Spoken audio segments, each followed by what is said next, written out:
comes to video games, we're trying to play video games that fill gaps that we're not getting in real life. And perhaps that is why, as a younger person, you would prefer multiplayer games, because younger people have the need to socialize. They have the need to create bonds. They've not yet done that in their lives. And in today's world, the way things are, there's always this kind of distance. The tech has made it so that the contact between people is very diminished. People distance themselves. Everything's gone through the internet and screens, because nobody feels like actually doing any effort.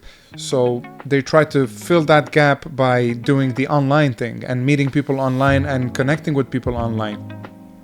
They like the MMOs, because in MMOs they can connect. They can be part of brotherhoods, of guilds with other people. Having this friendship, this connection, these people that are going to ask about you, that are going to wonder why you're late if you're late. Suddenly you're part of something bigger.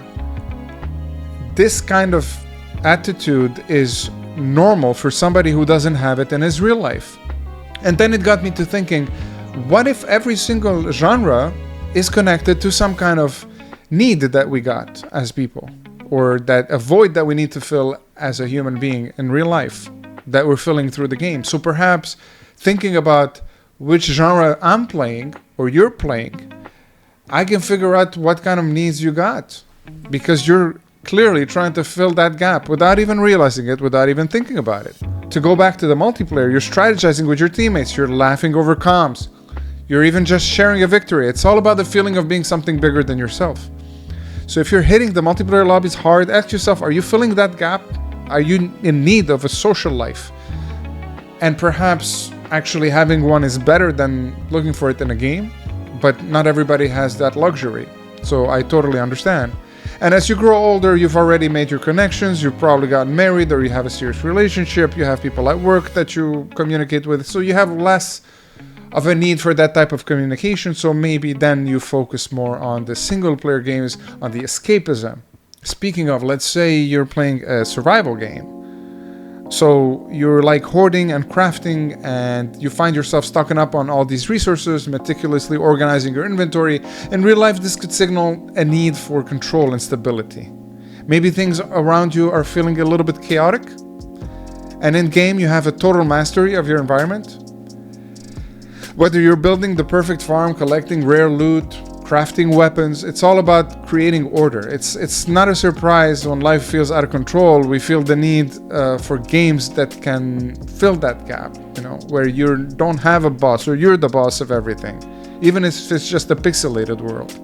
Now, when it comes to open world and exploration, first of all, open world games offer the freedom to explore and discover at your own pace. And this is a very important aspect of those games, because life really pushes you to go out of your way all the time and at a pace that's dictated to you, whether by your environment or your boss or whichever the case may be. But here you have your own pace and your own world. So that's a big thing. That's a big gap you can fill that way. If you're drawn to these, it could be a sign that you're seeking to escape from your routine and perhaps boredom in your real life. Maybe the people around you aren't fulfilling. Maybe your job isn't. These worlds offer adventure, a break from the monotony of everyday life. It's like a vacation, but from the comfort of your seat. If your 9 to 5 feels a bit too predictable, an open world game gives you the sense of endless possibilities, a place where you can forge your own path. Then there are the strategy and puzzle games, the ones that really make you think. If you're drawn to these, it could be because you're craving mental stimulation. Maybe you feel like you're not being challenged enough in your day-to-day, and these games fill that void by pushing you to plan ahead, solve problems, make quick decisions. In real life, you might be looking for ways to use your brain more. These games scratch that itch, giving you complex systems and challenges you can tackle, which can be especially satisfying when you're seeking growth or self-improvement outside of the game, as in real life. Role-playing games are the more interesting, the RPGs, because they have a bit of all the above.